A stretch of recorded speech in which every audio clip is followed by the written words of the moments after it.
So a combination of the warm air coming up from the south and the cold air coming down from the north, plus an already high spring tide, was the culmination of the Great Storm of 1953. The storm then travelled over 1,000 miles across Britain, claiming over 530 lives. It then went on to Holland, where it claimed a further 1,800. But the story we're going to be looking at is what happened here in this sea between Stranraer and Larne in Northern Ireland on that fateful day of the 31st of January 1953, where the Princess Victoria sank, claiming over 130 lives.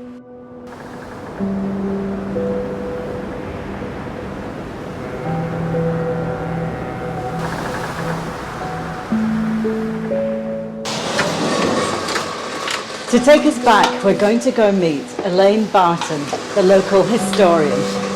Hi Elaine. Hello Janet. Can you shed some light on the tragedy of the sinking of the Princess Victoria for us? Of course I can, Janet. It's very significant because this is the 70th anniversary.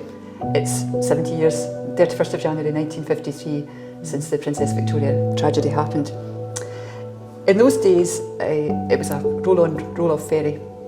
And on the morning of the Princess Victoria, at 6:30, the legendary Paddy, that was the London train that came up from Euston, pulled Why into do they the call that the Paddy? The Paddy was called the Paddy because it was the Irish boat train. And so in the days before we had sort of cheap flights to Belfast and Londonderry, the train was where people travelled from, to and from Ireland. And of course, it's always been the shortest sea crossing. So on the morning of the 31st of January 1953, the legendary Paddy pulled in to the East Pier, Stranraer station, and my grandfather was actually driving the train that morning. Grandpa was an engine driver.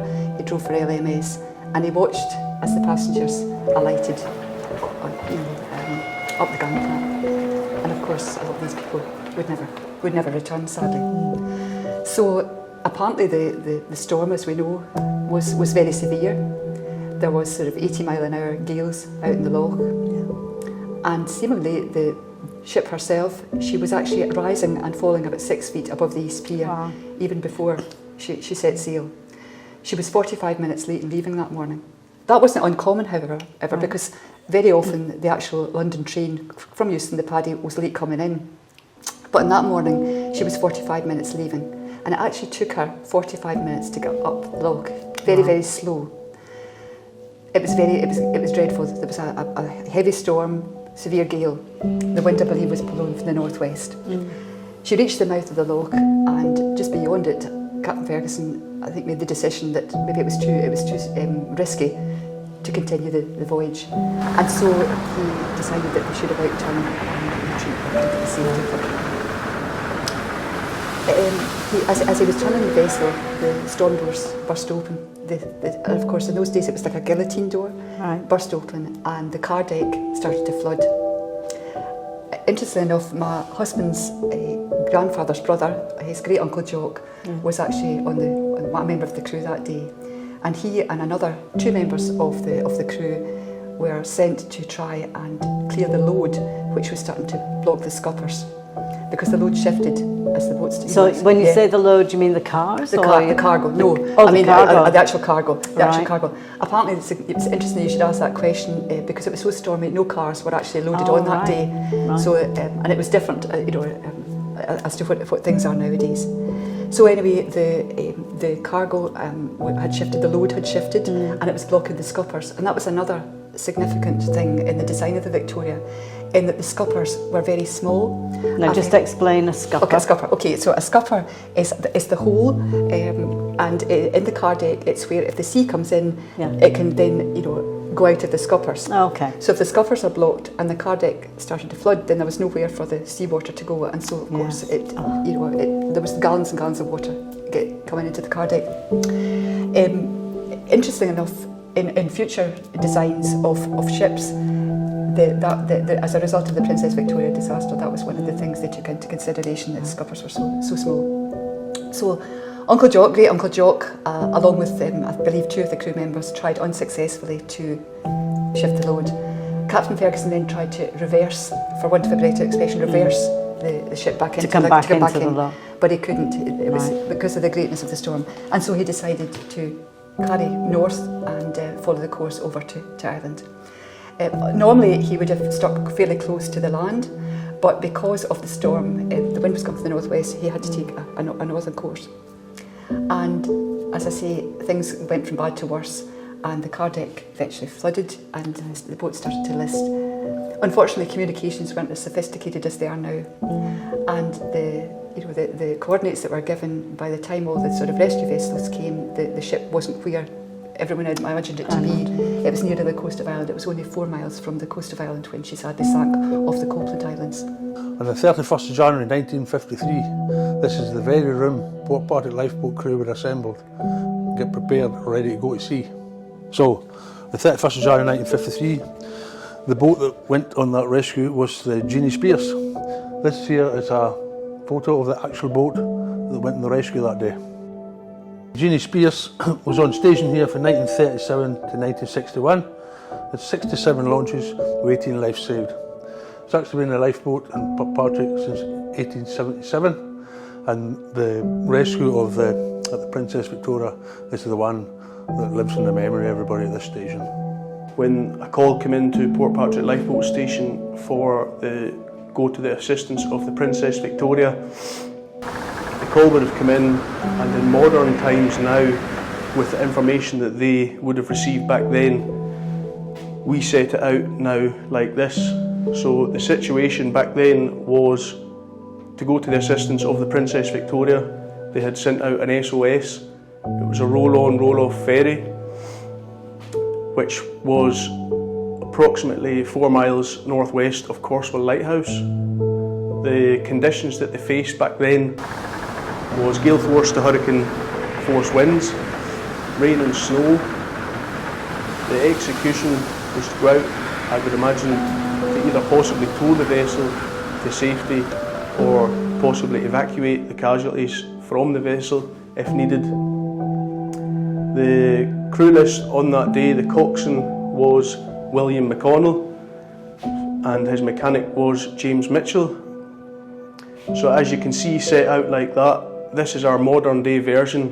So each time we get a call to go and assist a vessel or a casualty at sea, it's set out in this format so that everyone knows the situation and their tasks when we go to sea to save people. So we're now in the very modern Tamar class lifeboat, which has been on station in Port Partick since 2011. It's the second biggest in the Arnold Life fleet, and if you'd like to come inside for a wee look.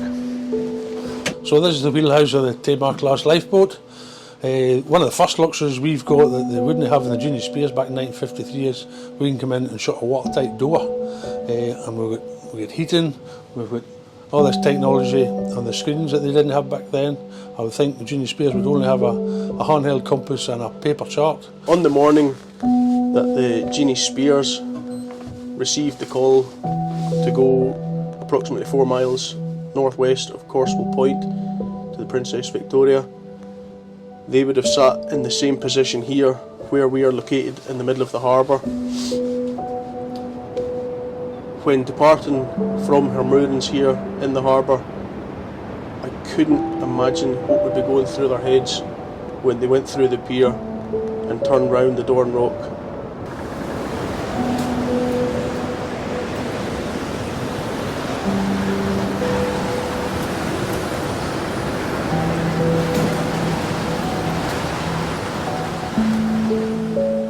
Upon arrival at the location 4.5 miles northwest of Corswell Point, it must have been heartbreaking for the coxswain and his crew to discover that the Princess Victoria wasn't at that location.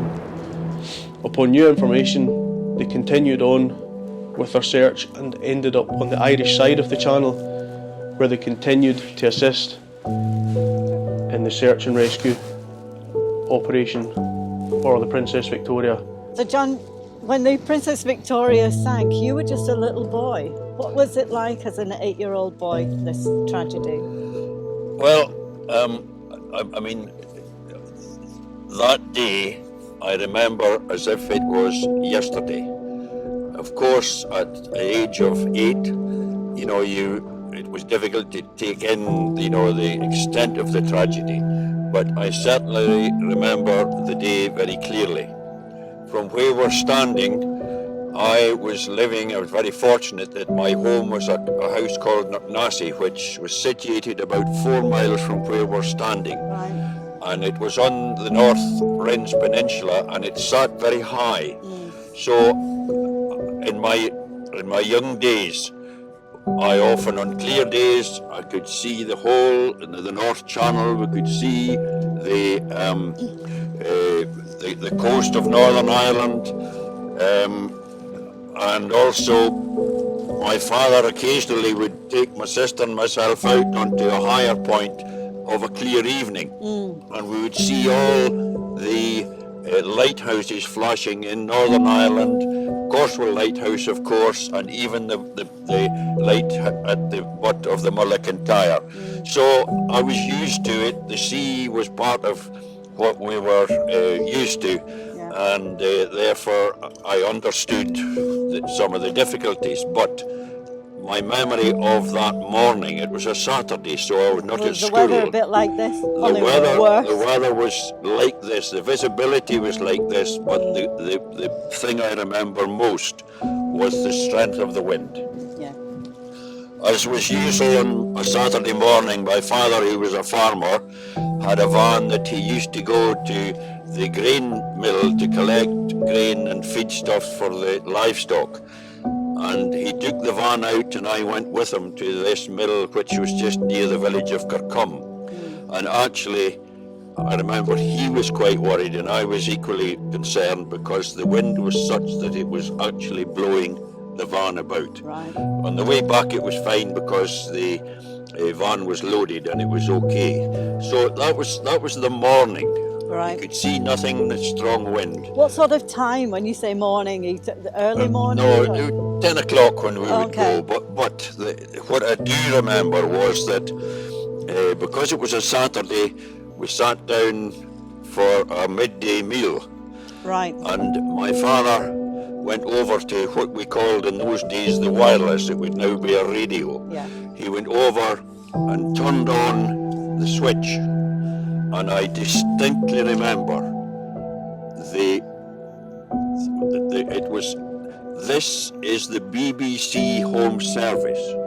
We are getting reports in that the cross-channel ferry from Stranraer to Larne has sent out an SOS message.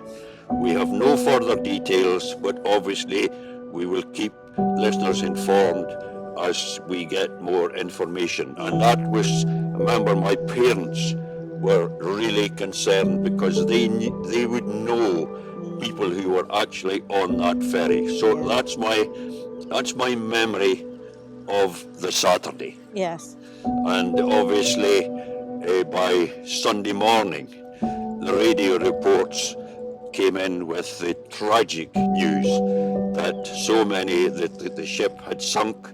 There were so many people lost, and the one that I remembered was that they said that sadly neither women or children, none of them could be saved.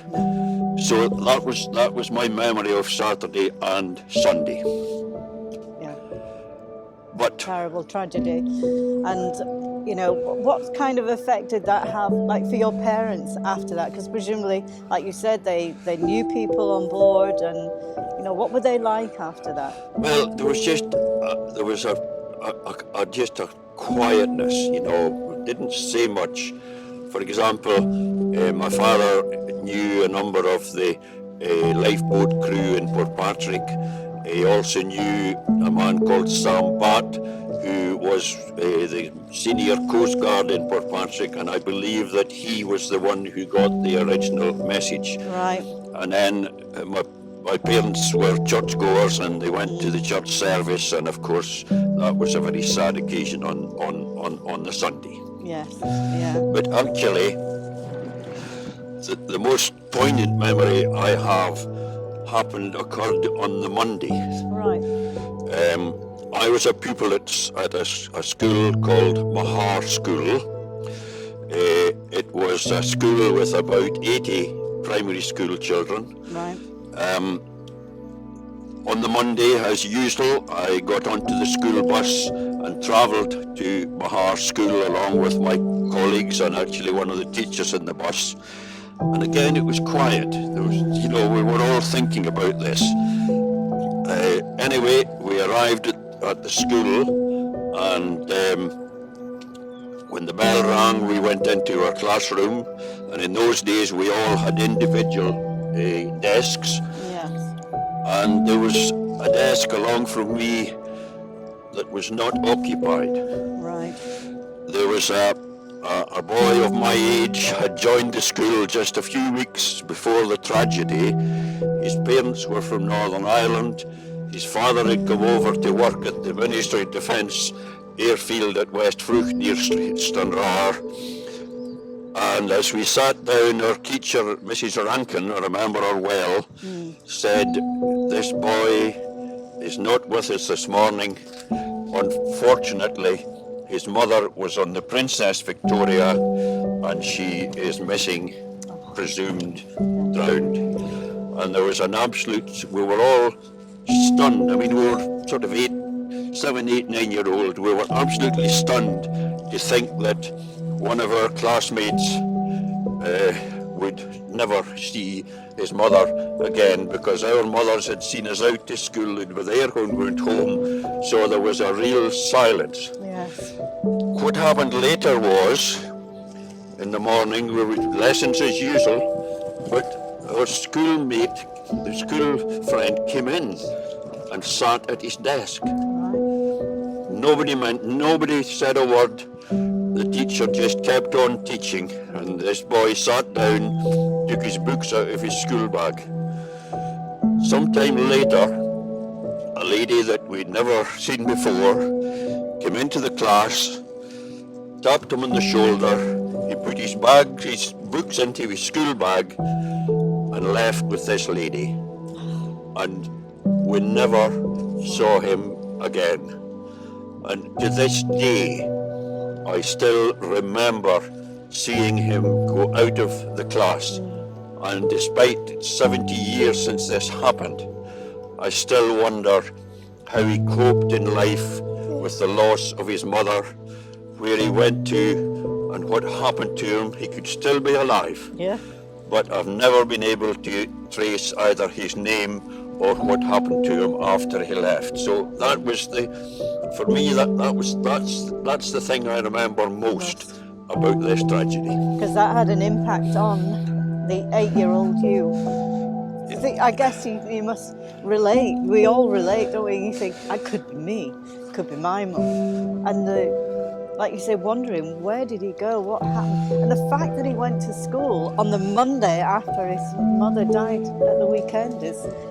Yes, well, of course, none of us would know how to cope with that tragedy. No. But it was the fact that he came into his desk and then, without any word or anything else, he just quietly left with this lady, and we've no idea what happened to him after that. It was a huge tragedy to the town. My earliest recollection of knowing about the Princess Victoria journey was when I was probably about 9 or 10. And next door to us, I was brought up on Royal Avenue, next door to us there was a lady called Eliza Borland, and we called her Auntie Isa. She was an unmarried lady, an older lady, and she didn't have any children, she hadn't a husband, but she became very fond of my sister and I. And we used to feel very grown up, because when my mum and dad were working, sometimes Auntie Isa would invite us in for lunch. And I remember on one particular day, I was invited into Auntie Isa's, and we're sitting on either side of her hearth, and she had a mantelpiece that was full of old black and white photographs. And as children do, I remember saying to Auntie Isa, "Who are these people in the photographs?" And she went along and she named them. And then she ccame to a gentleman in an RAF uniform, and she said, "That's my brother Bill, Elaine." She said, he went down in the Victoria. And she started to cry. And for me as a child, that was a huge event, because I had never seen anybody actually crying, an adult cry before. And so, time went on, and my mum and dad, who are still alive and remember very clearly the Princess Victoria disaster. In fact, if you ask anybody of that sort of era what they were doing on the day of the Princess Victoria, they can tell you with clarity what they were doing. My mum, funny enough, the other day said, she was wearing a green coat, she remembers when it happened. People will tell you, same as people who, at the time of the 9/11 disaster, at the time of the assassination of John Kennedy, President Kennedy. So going back to Auntie Isa, so when Auntie Isa finally died, my sister and I and my mum and dad were left to clear her house, and I remember being in her bedroom clearing out her wardrobe, and at the back of her wardrobe was this enormous bag of letters, which had obviously been sort of wrapped up and pushed away probably shortly after the Victoria went down. And we brought out this bag of letters, and what it was all the condolence letters from all those, not only people who were sending their sympathy letters to Auntie Isa, but significantly there were letters from wives of some of the officers and also some of the crew members. Because remember, Stranraer was a much smaller place in those days, and everybody, not only did these people, the crew and the passengers in the Victoria who were from Stranraer, not only did they work together, but they also lived together. They lived in Bowling Green Road. Shelley Duckles, one of the officers, Captain Ferguson in Craig and Elder in Royal Crescent, David Broadfoot lived in Royal Crescent, and passengers. So they were neighbours as well. They were neighbours. So Bill Boland, who I was mentioning there, Auntie Isa's brother, they were brought up when he was Royal Avenue. At the time, sadly for Bill, he'd only been married for 16 months, and he was living in Belmont Road with his new wife. And the reason he was going across in the Victoria that day was because to attend his wife's uncle's funeral. And he was actually also the leader of the 1st Wigtonshire Scout Troop. And when, again, we were clearing the house, we found the Scout flag, and we donated that to the Scouts. So they have got Bill's flag. But very, very sad. The other significant thing that when I've been sort of doing a wee bit of research, I discovered that a great uncle called John McClelland, who was my maternal grandfather's brother, was actually at school with Captain Ferguson at secondary school, and apparently they were great pals. And Uncle John, my grandfather was a tenant farmer, and his brother served in the First World War, and then he went down to start farming in Bedfordshire. And my mum remembers, sending the Free Press to Uncle John to let him know that his friend Captain Ferguson had died. Now the other thing is mentioning the Free Press, which has been of course around since 1843. The Free Press, for the first time in its history, was edged in black, as a sort of mark of respect to those that had been perished. And we've got to remember that this sadness was not only felt in Stranraer, across the Larne were feeling exactly the same. And so there was a great outcrying of grief in the town. I know that speaking to older generations, they recall funeral after funeral. My mum remembers having her lunch in the Alexandra cafe at the time when she was working, and she remembers what happened when the funerals used to proceed up to the glebe. But in those days, High Street wasn't one way as it is now. So these funeral cortèges would be going up High Street and on their way to the glebe. And at the time, everybody would come out of their businesses and shops and cafes and would stand and watch these processions. It must have been devastating for them. So a great deal of grief in Stranraer at the time of the Victoria. And I guess those things they don't really heal either, do they? They get passed from generation to generation, which is what makes it even more important to talk about these things and to talk about the people, who they were, what they were like, who they were related to. It's really important. It's important to, otherwise there's a piece of the jigsaw that's gone missing, isn't there? Exactly. So it's so important. And of course, obviously, as we've said earlier on, this is a very significant event. I remember being present at the 50th anniversary, and there was many of the Irish people who were related to the Irish people who went down in the Victoria actually came across. And it was a big event which was held in the old parish church. And of course, we've got to remember that the window to the memorial window of the Victoria is actually in the old parish church in Church Street. That's where, and as we know, there's a memorial out at Kirkpatrick, and there's also one in Larne. So there are several memorials to the Victoria, and of course our own memorial was actually erected in 1962, in July of 1962.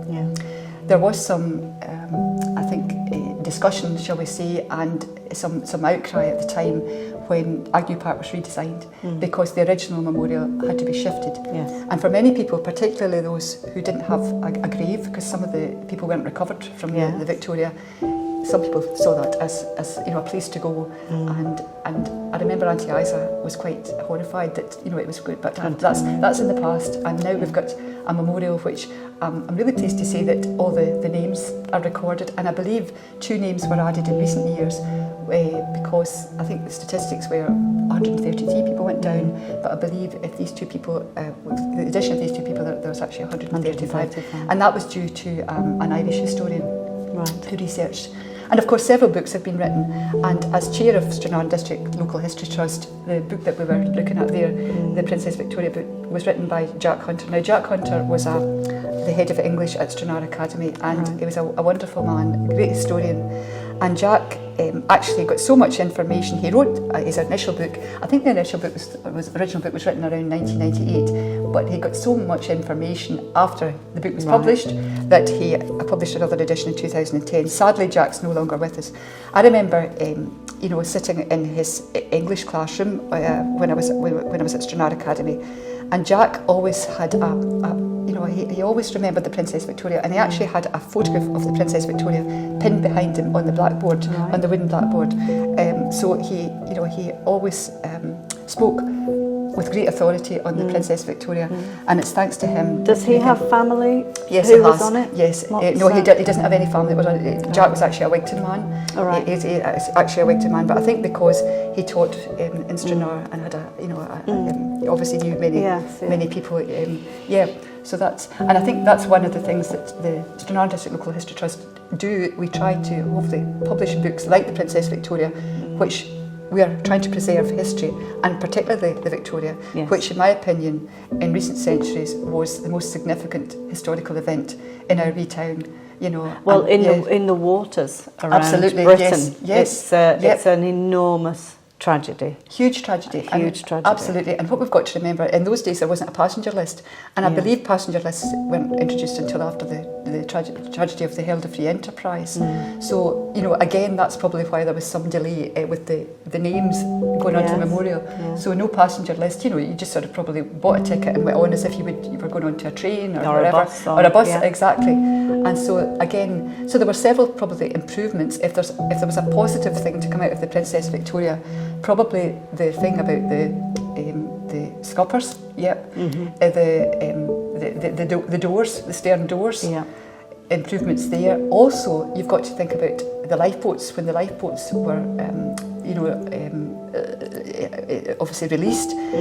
Nowadays, it's you have sort of inflatable dinghies, and you just have to sort of pull the lever. But in those days, actually, lowering lifeboats on the side of a ship, which is almost sort of turned turtle, must have been pretty risky anyway. Pretty risky. And also, the tragedy that there was no women and children because the lifeboat they were in tipped into the sea. And that was a really significant part of the tragedy, wasn't it? Absolutely. Because they were actually in a lifeboat and must have felt kind of safe. Absolutely, And that wasn't that a big wave that then came and then pushed them back into the boat? It did, absolutely horrific. And I think one of the accounts that I read was one of the crew who survived actually putting a life jacket onto a wee boy. And again, I believe one of the reasons Stephen Cameron has cited the actual life jackets that were used in those days as a possible cause of their death because they were made of cork. So I think some of them actually possibly broke their necks, those as particular they jumped into the water. Because again, some positive outcomes of a dreadful tragedy that hopefully that would be obviously it wouldn't happen again. But then of course it did. The Herald of Free Enterprise. I think the other thing that we've got to remember is that a lot of these people in the crew and the passengers had actually served in 2 world wars. Captain Ferguson served in the First World War. David Broadfoot, the radio operator, had served in the First World War. Some of the women that were either passengers or working as crew had actually served in the Second World War. And it's interesting when you read, all about these individual people. Imagine they've survived some 2 world wars, some 1 world war, and then their death. It's the crossing. And also, what we've got to remember is that she was a significant presence in that harbour, because she left from here every day at 7 o'clock. But she always came back to these piers. She always came back. Right. So it wasn't like maybe nowadays where, sometimes the boats maybe are crossing Belfast. She always came home to Stranraer. This was home. Yeah, this was home. And I think a lot of people that I've spoken to over the years, especially when I was, in my early days in nursing, when there was still a lot of people who could remember the Princess Victoria, and, talking to elderly people who I would often ask what were their memories, and that was one of the things that people would say, the fact that she was gone, she was no longer, the presence of that boat was gone. So there's even the grief of not having the physical boat. presence of the Victoria. Yeah. Because I guess those consistent things they bring, they give you a sense of security, don't Absolutely, they do. And so with that taken away, that is a loss in itself. Huge amount of, on top of all the people who lost their lives. Absolutely. But I think the important thing is that we never forget it. We never. It's important not to. We remember, and hopefully, we can sort of continue sharing the story with future generations, and never forget the tragedy of the Victoria. Your father was a survivor from the Princess Victoria, is that right? Yes, he was. So had your father not survived, you wouldn't be sat here today. No, I wouldn't. It's I'd have been thought, isn't it? Living in Ireland. Yeah. Or not even here. No. You wouldn't have been here. No. So, can you tell us a little bit about, your dad and what he was like? How did this shape him? What was his experience? Did he share stories? He didn't share many stories. My mum says he was a changed man after it, because in them days they didn't get counselling. How old was he when he was on the boat? 23. 23. Yeah. So And what did he do? He was an assistant steward. Right. On the boat. Had he been working on it for long? He used to do 6 months deep sea, and then 6 months on the boat. On the boat. And so that day when the boat set sail then, and your dad was just going to work that day, wasn't he? I think he'd been on that week. Right. It's just a normal day going to work. Isn't it?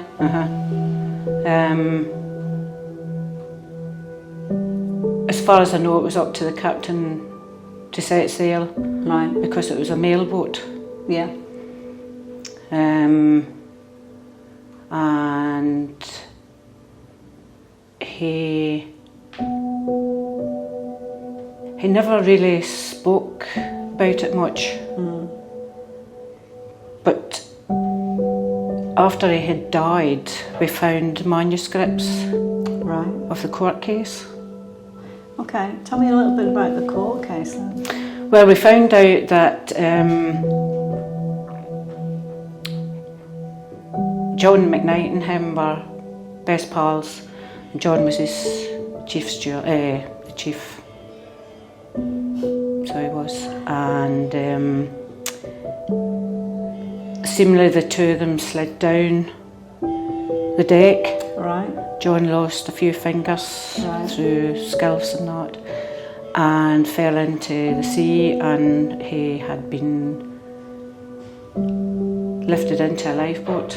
Right. But it was still tied to the boat. The lifeboat was?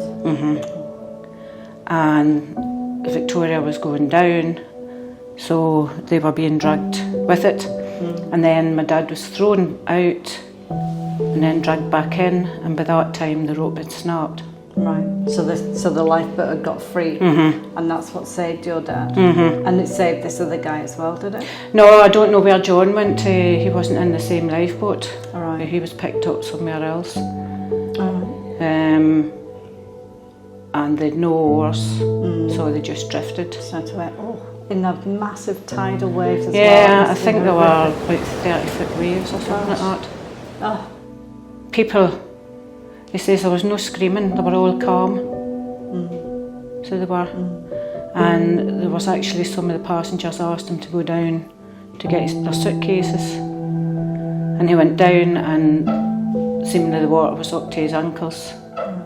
And then somebody else had asked him, and this time it was up to his knees.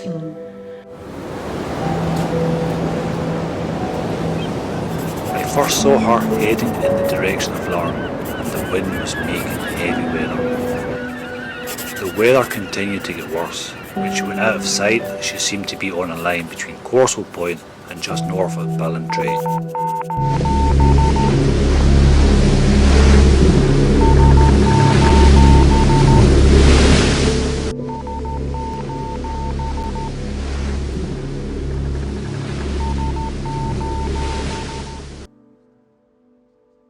As far as I know, he said the boat went down in 10 minutes. Really, as quickly as that? Mm-hmm.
So I'm sat here now with William Hamilton, and William's got a story to share with us of what happened for him on the day the Princess Victoria ship sank. Can you take us back to that time and what happened, where you were and what happened? And Well, your experience? not a lot happened that day, but after, on the Sunday, it was a Saturday, and on the Sunday it was a case of gathering up their tools, their clothes. Of course, at that stage we didn't know who was alive and who wasn't, so they had to sort of get as much as we could. See, they were all in digs in Stranraer, and it was up to myself and probably a couple more to try and get the right stuff to the right people. Yeah.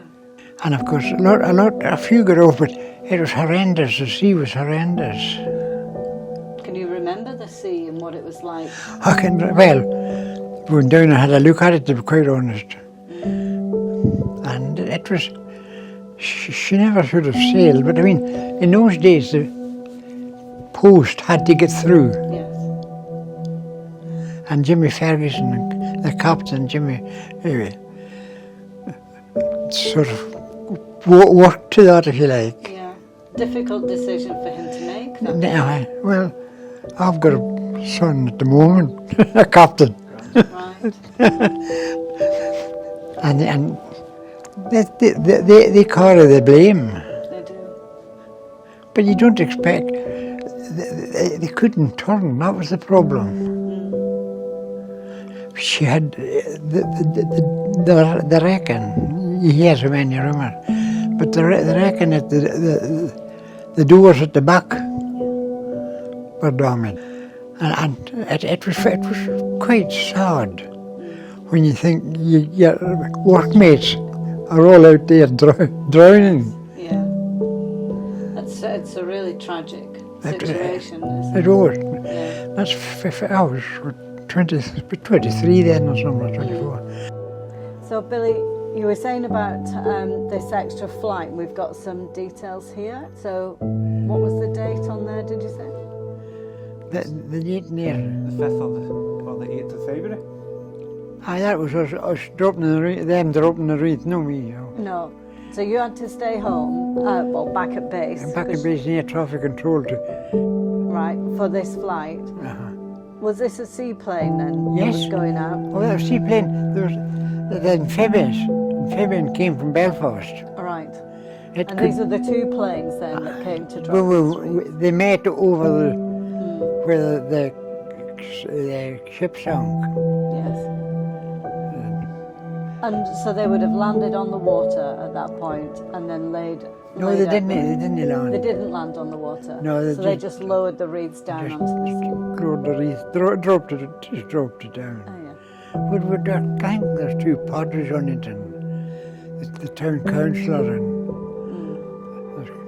and in the 10, there'll be 6 aircrew. Yeah, 6 aircrew. Eh? And 10 passengers. That's It's right. logged in your book.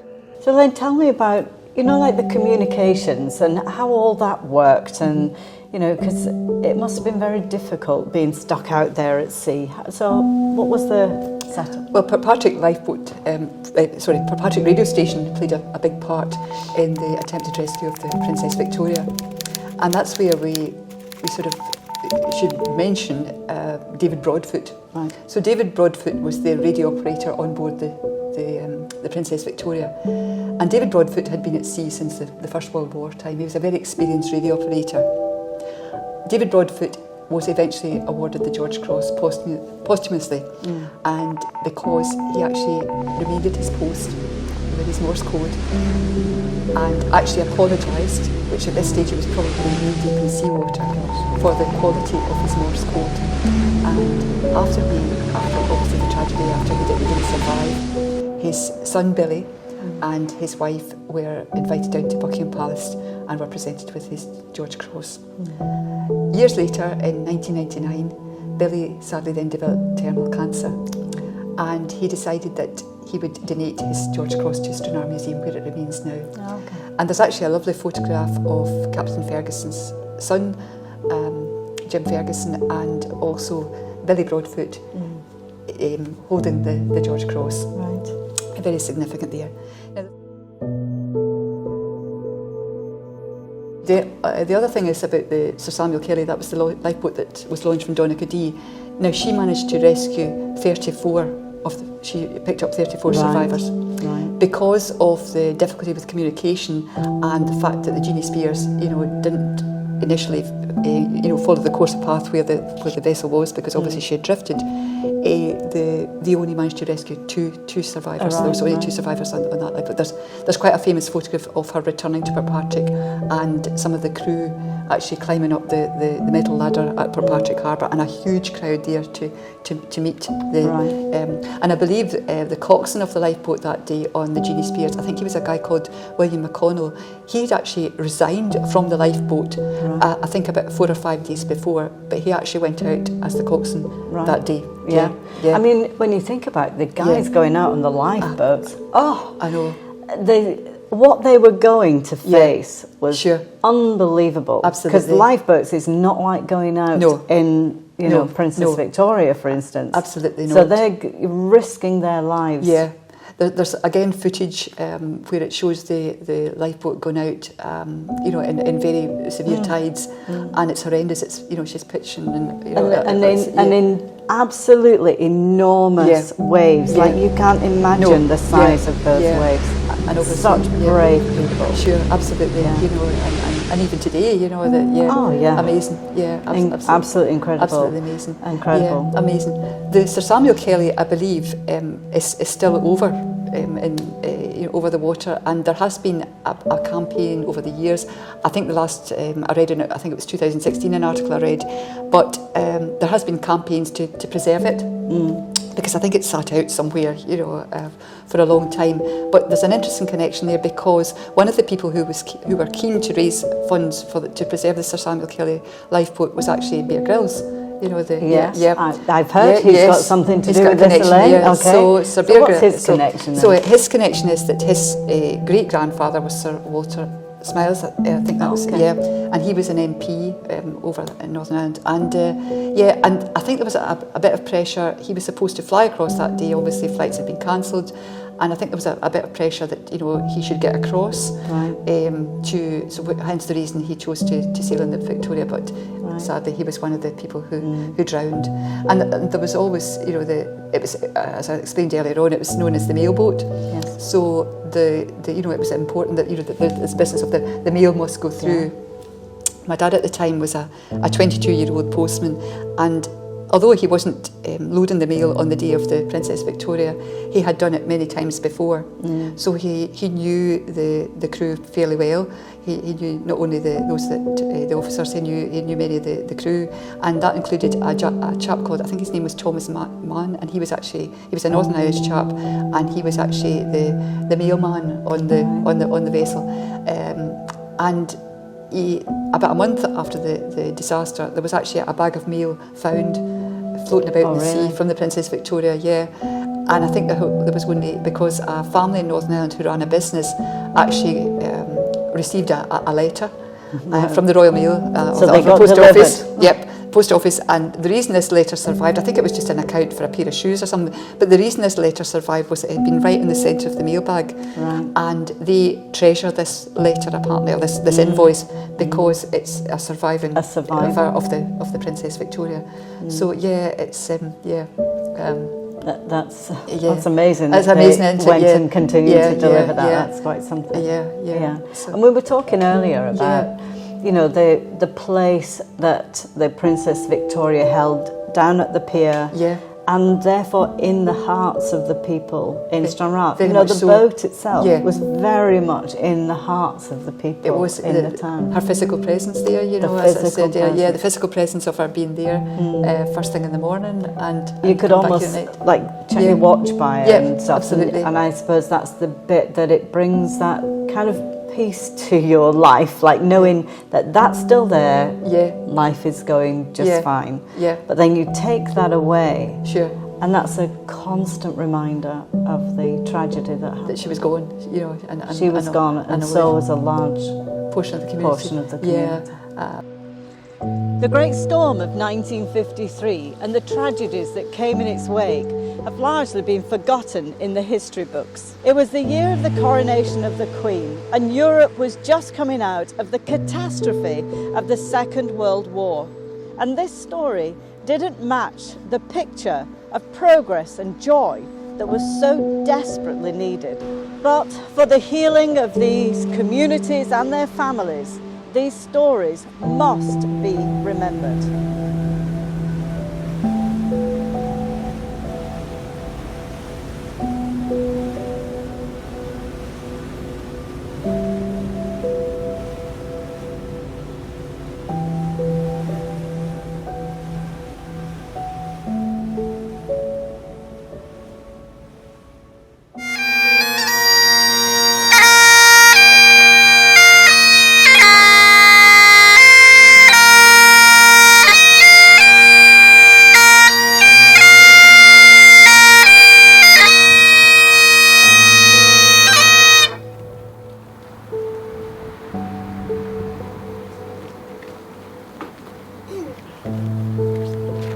Good morning, ladies, gentlemen, honoured guests, and all magnificent big crowd of children here. On behalf of myself and our organisation, the RAOB, commonly known as the Buffs, who we've been doing this for donkeys years, we're organising today's event. I'm glad to see we're in a nice bit of weather for a change, and because it's a bit cold, we don't want to be hanging around. I'd like to hand you over to Dr. Niall Balmer, who's conducting today's ceremony. Thank you. We're reminded that in times like this, we should be still and know that He is God.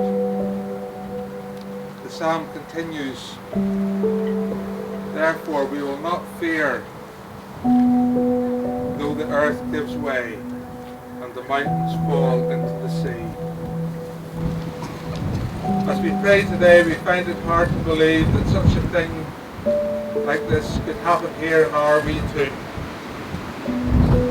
That day people woke as usual, set off for their work and got on with their normal lives. Yet only a few short hours later there was a May Day call. Severe weather conditions troubled the waters, and then the terrible news of a vessel sinking and many losing their lives. This disaster left an indelible mark in the community in and around Stranraer and also in Northern Ireland. Lord God, we struggle to find words at a time like this. It is right that we remember those who lost their lives that day. Husbands, wives, sons, daughters. Lord God, we struggle to find these words, and yet we continue to remember those who still hurt even today. On this 70th anniversary, this will again be a hard day for some in both communities, here and in Northern Ireland. We pray for any and all who still grieve the loss of family and friends across the water and in our own community here. And wherever there are those who have been affected, especially by this disaster. Lord, we pray again for those who work or travel on the sea, whether for employment or pleasure. We ask, Lord, that you would keep them safe. Father God, this event 70 years ago reminds us today that none of us know what is in our future, but you do, for all eternity. Amen.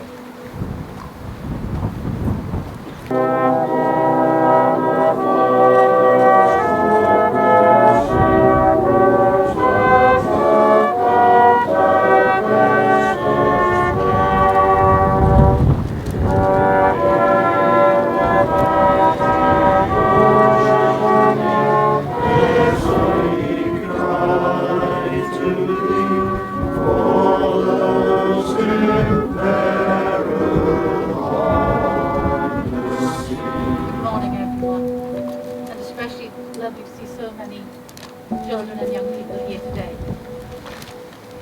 on this rather windy day. The sinking of the Princess Victoria, the Stranraer to Larne ferry, has been seared into our consciousness for 7 decades. There are few families in our communities that did not lose a loved one, or knew someone who did, on that truly dreadful day 70 years ago. The loss of the Princess Victoria remains the worst peacetime disaster in British waters. 137 deaths among 179 people on board. There were only 44 survivors. And tragically, there were no women or children, as they were in one of the lifeboats, which crashed against the side of the ship, and those poor souls were thrown screaming into the icy waters where they perished. All the officers of the Princess Victoria went down with their vessel, as was their brave ethos of the time, and many were posthumously awarded for their bravery. It is without doubt that future generations will continue to remember Princess Victoria, the devastating loss of life, and the valiant efforts of its crew, and the bravery and the courage displayed by all those involved in the rescue operation that day. After the disaster, an inquiry was held and lessons were learned about ship construction and also weather warnings that are now highly sophisticated, which they were not then. And so today, as we remember those who lost their lives, we can give thanks that such terrible tragedies are far less likely now, and there has never been a disaster on the same scale in British waters since that day.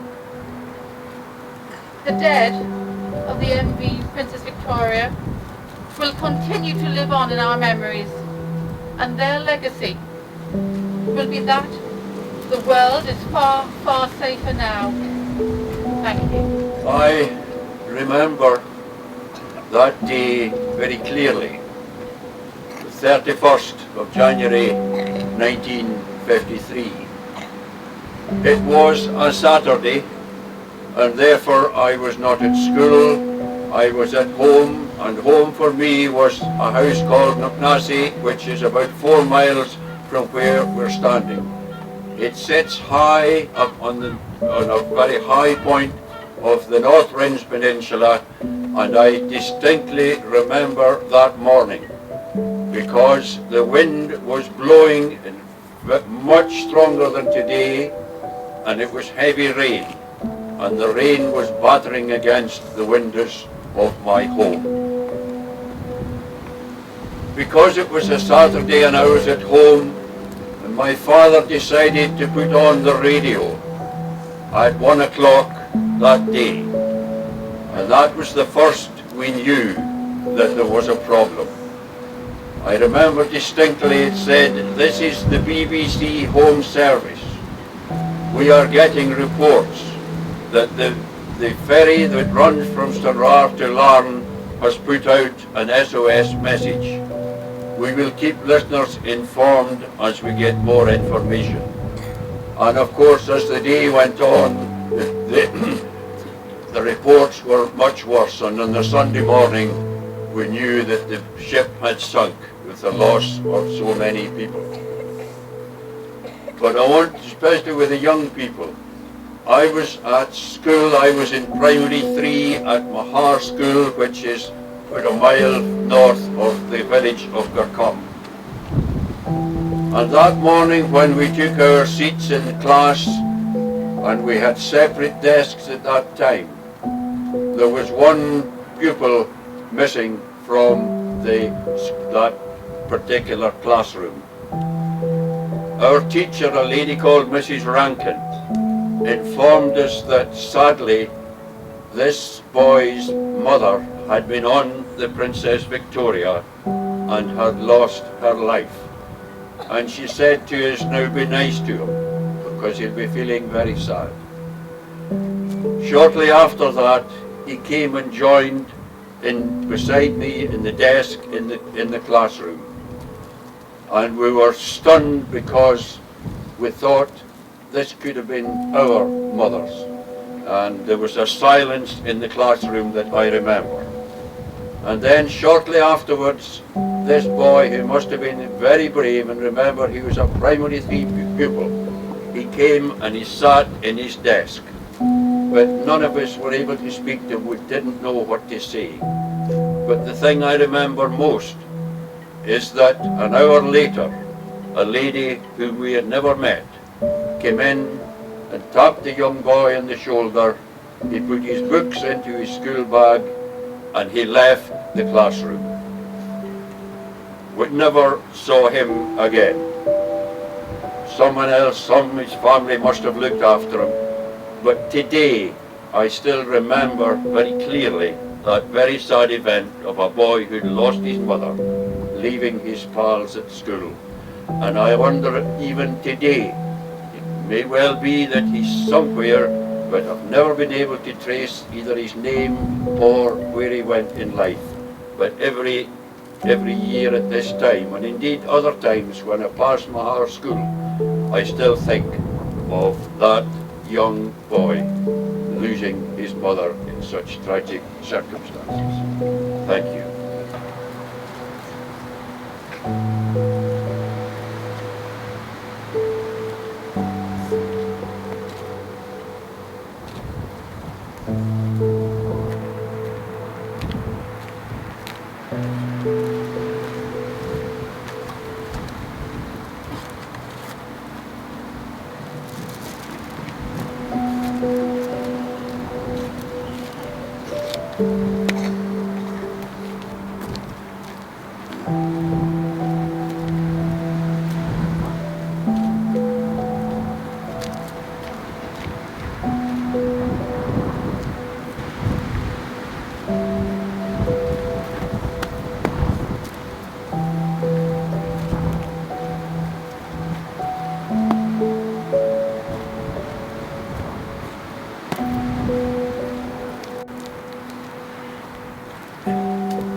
Scottish Fire and Rescue.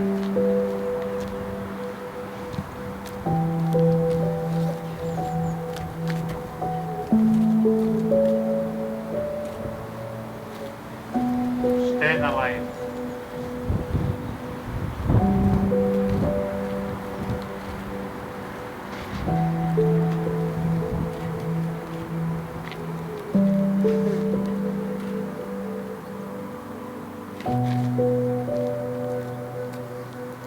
Stranraer history.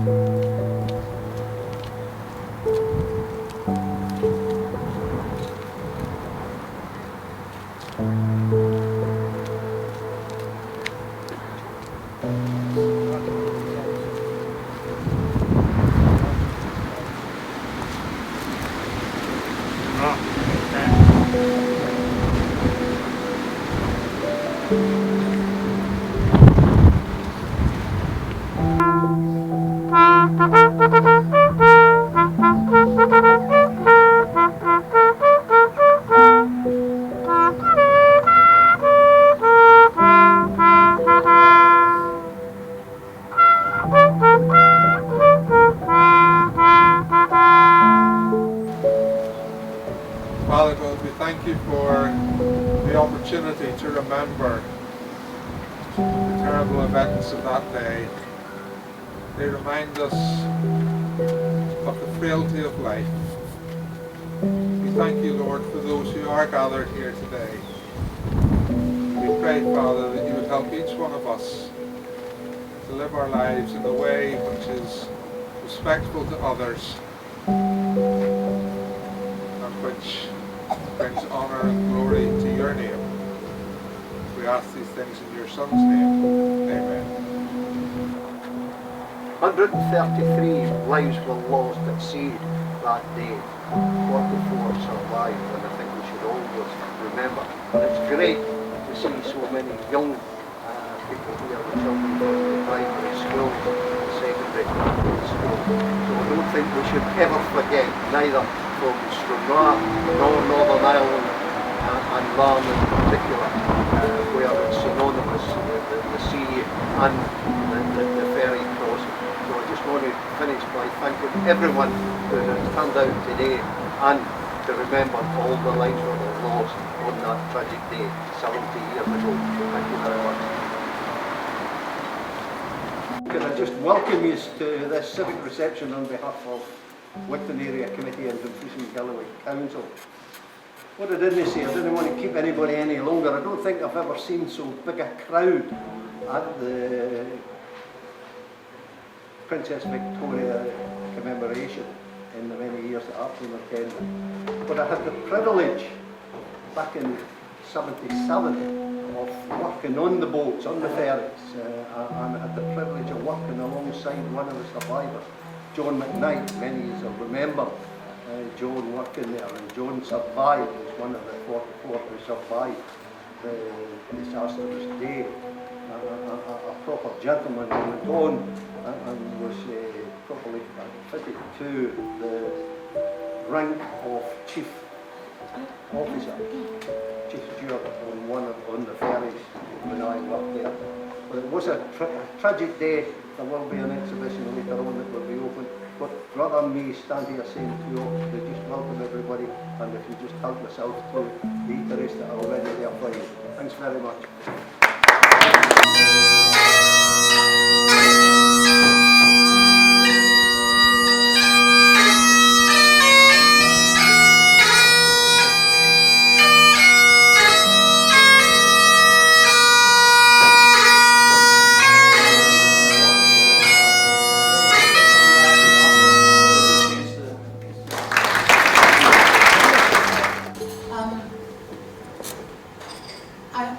I'll be very brief.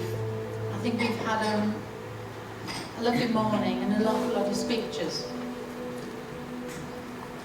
I think we're having a lovely lunch and we're all nice and warm now. But if we just take a moment to reflect on this morning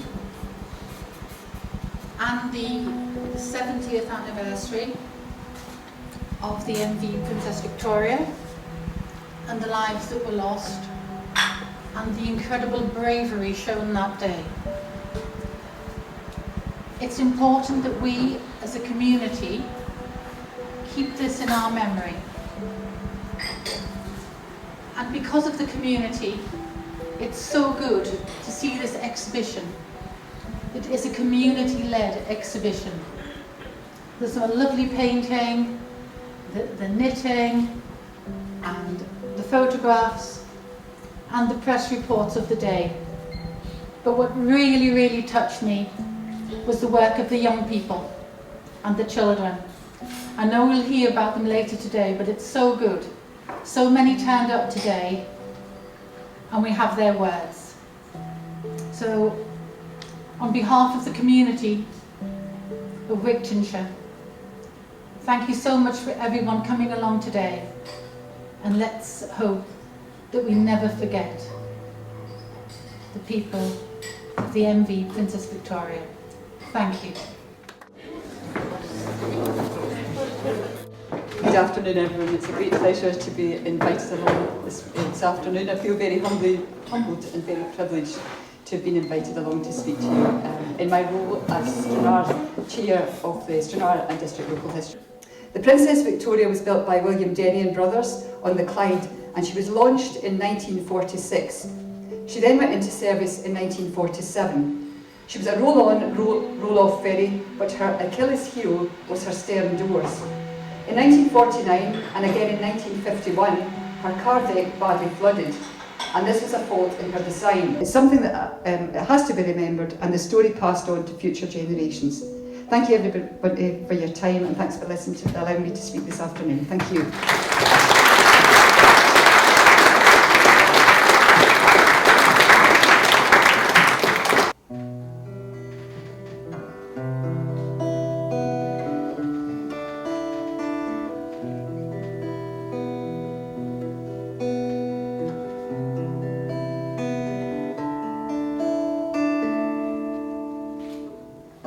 Early 1953, a cold wind swept Irish sea. It was a worse day than living memory.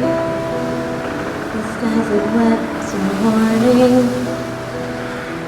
Princess Victoria, bound for Larne, left Stranraer on the southwest coast in the early hours. And in the heavy seas, she was running late cause the wind was bad. They loaded 44 tons of cargo by hand. In spite of the weather, they sailed as planned, fearing nothing about the storm. Captain Ferguson thought he'd seen it before, but the sea was about her door. As they rounded the head of Loch Ryan once more, they met the full force of nature.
She had no radar.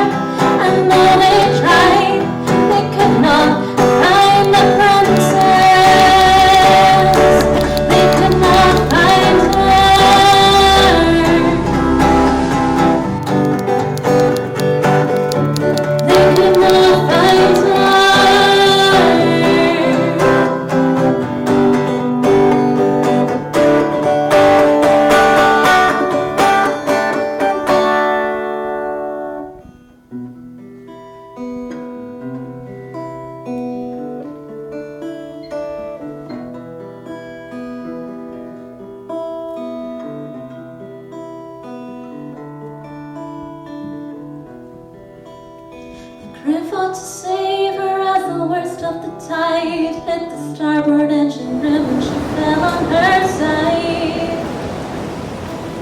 At 1:15, after all they tried, she began to slip away. They cried abandon ship, but the waves were too high, so they said their last goodbyes. Of 177 souls on board, only 44 men made it ashore.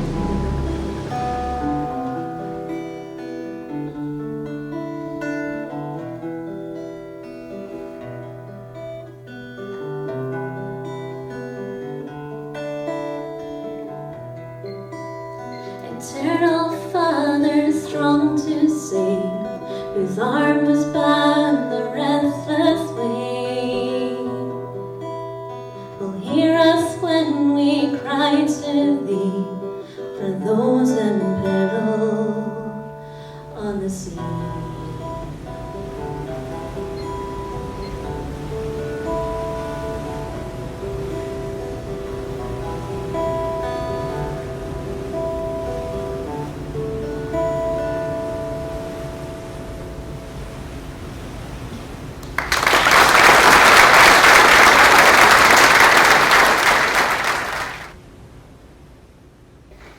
First of all, Stranraer Academy winners. In third place, Nicole Lamb.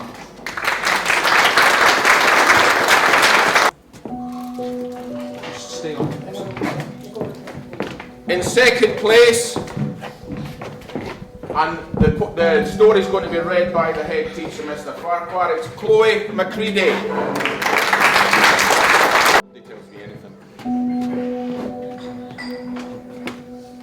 And first place, Rosie Thompson.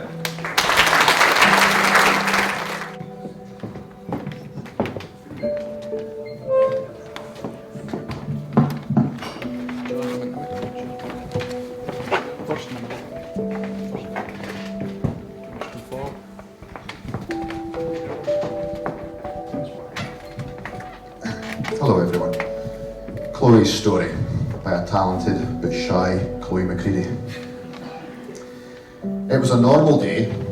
Me and my brother Oliver and Mum and Dad were getting ready to drive to the Princess Victoria. It was the 31st of January 1953 and the day before my brother's 17th birthday. He wanted to go to Belfast. He's always wanted to go there. My brother shouted at me, "Chloe, let's go, we're going to miss the boat." I shouted back, "Okay, Oliver, oh my days. I just need to set up my suitcase and then I'll be down." I zipped up my suitcase and rushed downstairs.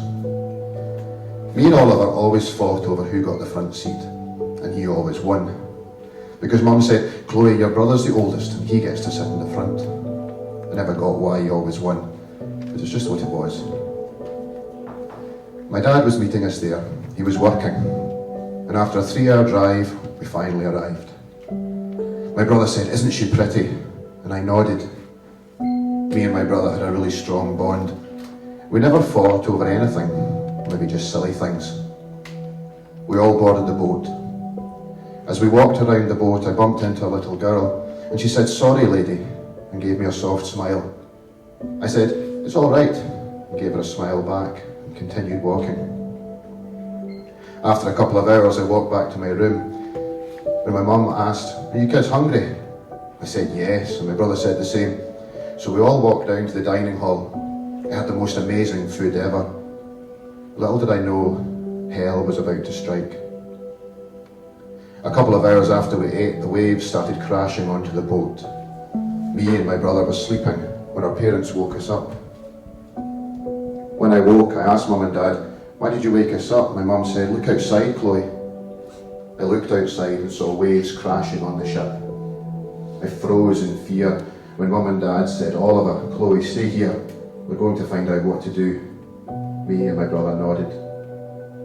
My brother grabbed me and shielded my body just in case the bedroom window shattered. My mum and dad came rushing in and gave us life jackets and grabbed us. While we were running, we saw water rushing in. We started to panic. We rushed, hoping for a lifeboat or something to get us to safety. One of the crew members said, "Women and children first." He grabbed my mother, shoving her on. The only thing is, there wasn't room for me and my dad and my brother. We had to get the next one. It was really cold. My mother somehow got onto our boat. My brother held me, warming me, and father did the same with mother. After a while I fell asleep, hoping to wake up with all my family, but nature had other plans. I woke up and saw my brother frozen to death, and the same as my father. I couldn't see mother anywhere. The only people on the boat I was on was me, the crew member, and the little girl I bumped into earlier. I said, "Excuse me, sir, when will we get a rescue boat?" And he said, "No need, we're close to land." The little girl woke up and seen everyone around her dead. I was trying to stay strong for her. I got out of my frozen brother's hug and went to comfort the little girl. I said, "Hi, lovely, you'll be okay. We're near land now. What's your name?" She looked up. "My name's Noelle." I said back, "It's lovely to meet you, Noelle, I'm Chloe." She looked up and nodded and then cuddled into my chest, falling back asleep. I looked around the boat, seeing my dead brother and dad, and started crying quietly. Once we arrived on land, the crew member helped me and Noelle out of the boat, and he said the other boats will be arriving soon. It's a couple of years later now. I'm 20 and looking after Noelle. She's 13 now.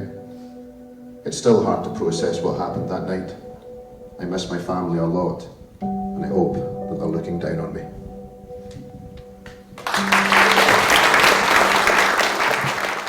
A lot by choppy seas, torrential rain, and ever-growing waves. We must stay strong. Winter wind wildly whistling in everyone's ears. Will rescue get here in time? Will there be anyone remaining? Everyone's happiness as celebrations had been lost from the few hours before, but courage never failed crew or passengers as they all continued to fight for their lives. The currents growing stronger and stronger as short time passes by. The monstrous sea crashing against the ship. Crash. Waves towering over and staring directly at everyone aboard. Crew trying everything to reduce damage, but all the effort and risk put in, the precious thing they needed, time, they could not get a hold of. The traumatising screams and calls for help from petrified passengers would make someone's blood run cold. Fearless transmitter David Broadfoot signalling SOS till the last breath he could take. Dreary sky with a light of hope shining through for those who remain. As rescue team sail into sight, risking their lives for people in need, their bravery sending relief to the survivors.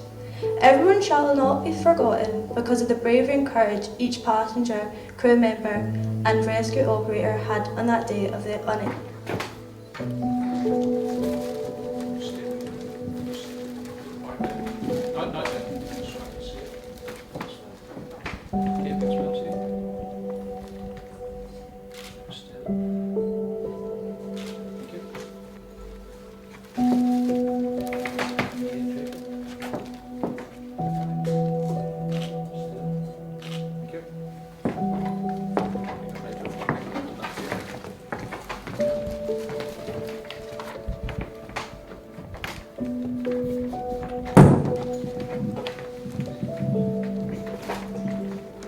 On the 31st of January 1953, the Princess Victoria set sail from Stranraer to Ireland.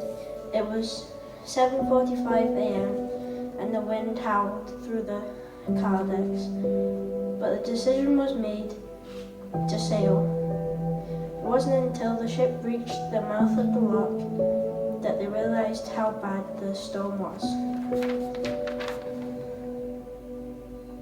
The captain could not turn around as the waves were over 30 feet high, and the roll-on, roll-off doors were only 4 to 5 feet tall, so the captain sent 2 people out on the bow to try and pull the pin that was placed on the front of the ship so that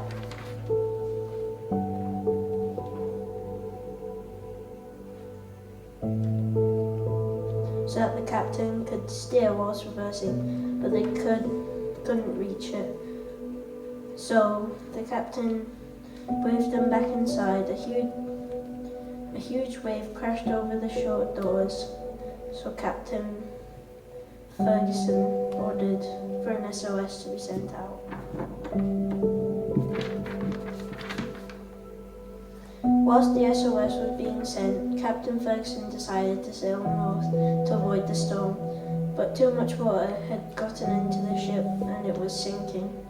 It wasn't until 55 minutes after the ship sunk that help arrived, but by then all the women and children had scrambled onto the lifeboat and that had been overturned by a huge wave and they all drowned.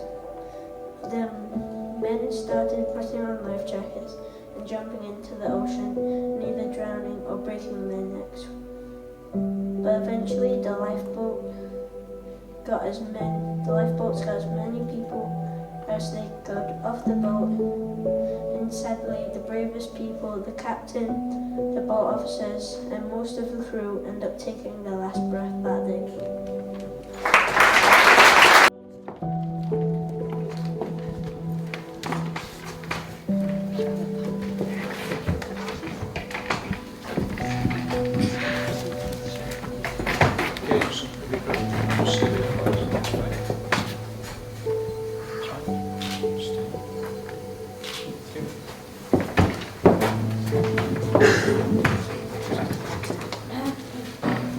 Boats bobbed up and down searching for the Princess Victoria.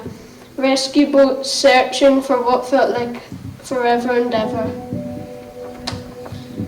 After minutes, the sleet, snow and hail was heavier, bigger than ever. Vicious waves dashed and tore the Princess Victoria's hull apart, leaving nothing but debris. Eventually the Princess Victoria was found, and survivors helped aboard the lifeboats. Thank you.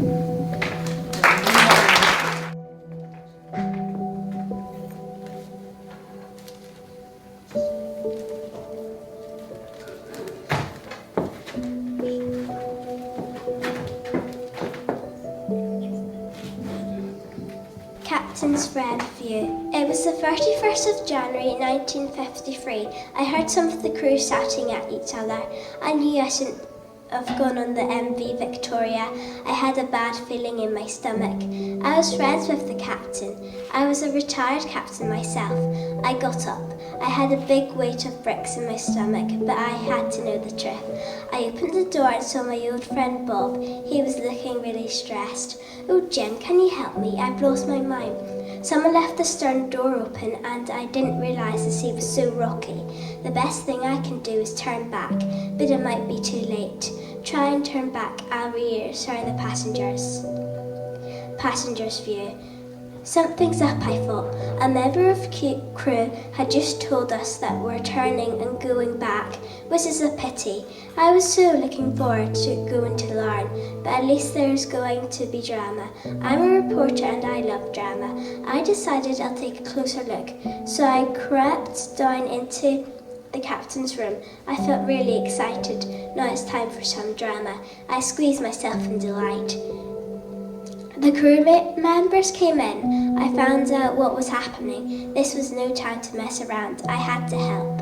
I leapt up feeling nervous. "I'll help," I offered. "What are you doing in here?" "Wait, never mind." Well, there was a blood-curdling scream and a ginormous roll of thunder. A bit of the Irish Sea came flowing in. Merchant officer view. I felt really anxious. I saw ... from the Irish Sea. The SOS signal, I thought. Someone must be in trouble. I ran out and jumped in a boat. I felt really scared, but I had to try and save the people. As I approached the MV Victoria, I saw 4 lifeboats full of people over the crashing waves. I lifted out 20 adult life jackets and started to give them out. We had lost the boat. We all knew that. Soon all the lifeboats were filled, but there were still people on the boat. What are we to do, I wondered. The ship went lower and lower into the sea. We said our goodbyes to the MV Victoria. As a big wave came over, the ship was lost from sight. The MV Victoria had sunk.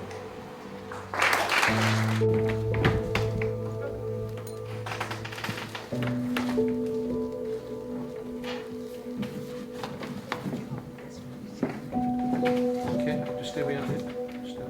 When you come. Yeah, okay, this one's here. Stay there. Thank you.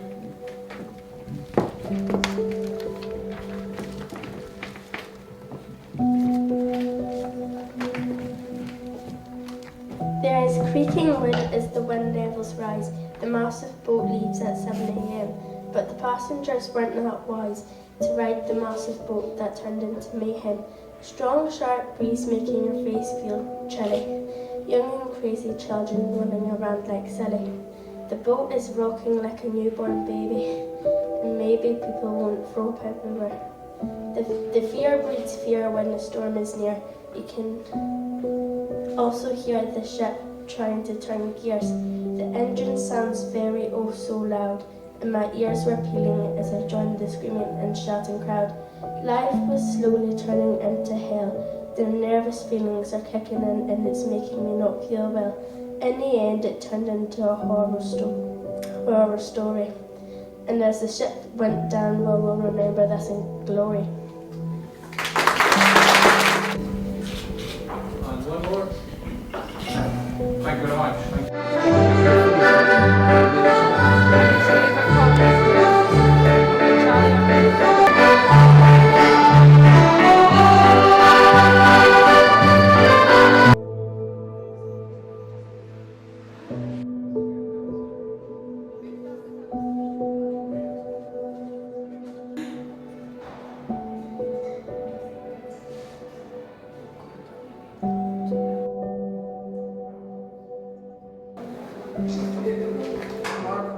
Pallbearers when the coffin.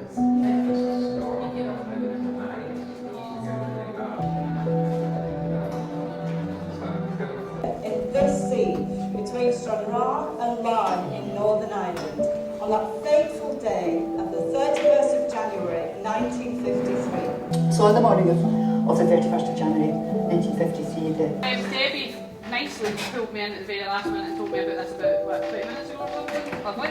Anyway, so I'm winging it. So I'm Diana. I am a facilitator. I work with, I've got a company called Accessible Arts, and I was asked to come in and work with young people with Millennium Youth to create a piece that was commemorative of the Princess Victoria. Now, we've had a couple of workshops, and the very first workshop was really emotive. Rory Laycock was there helping us out as well. The guy in the green at the front. He wore that bright colour, so he's sexy. Anyway, so we went down to the commemoration, the piece and the sculpture and stuff that's there. But actually, the conversations were around the real. Like, how can we pull that emotion and that, not just the deaths and the hell and the horrible, what can we bring out that's really the emotions, the emotional stuff, the bravery more than anything, which is why the young people chose what they chose.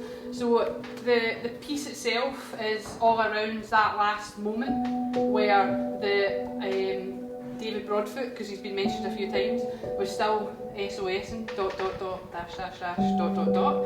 And we decided that was what we wanted to bring that to now. So it's something that that last message is now effectively on this wall behind here, and in the form of a piece of artwork. And so hopefully you'll be able to see that message in the way that it's meant to be displayed. But also we decided to commemorate each individual and every person who was on that boat who lost their lives that day.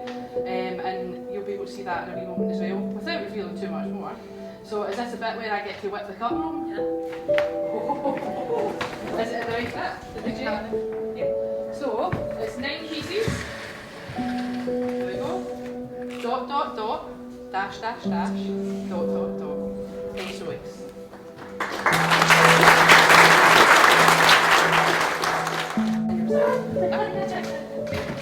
So what we'll see here is a luggage tag for every person who was on the boat that day that's double sided, so there's 2 in each one. So if it ever goes outside, it's also a bit of a moving object, because we were talking about how it's a daily occurrence. This is a memory. This is part of Stranraer's heritage, and so we want to bring it, you know, into the modern day, but also, you know, remember them in a way using art in an interesting way, and hopefully quite an emotive way. A really emotional day, the way that it's all been put together.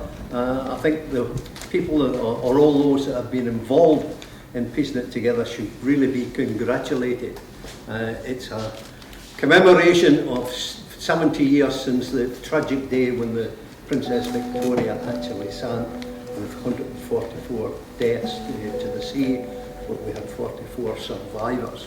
And again, we've heard so much from Mark's Scarlet Bishop, just the whole impact of what he has done to piece that together has been tremendous as well. But I don't think we should ever forget, and with the young people and the way that they come up onto this stage, it's just amazing. So you should congratulate yourselves on what you've pieced together. The work that you've put into that has been overwhelming, and there's almost tears in people's eyes as you were saying all your words. So I'm just here to thank everybody that came along, to thank the people who pieced it all together. It's been a tremendous day, and I would thank you all for that, and everyone who contributed today. It's been a real commemoration for such a sad occasion, with so many people having died on that day. So thank you all very much for what you've contributed to the day. Thanks very much.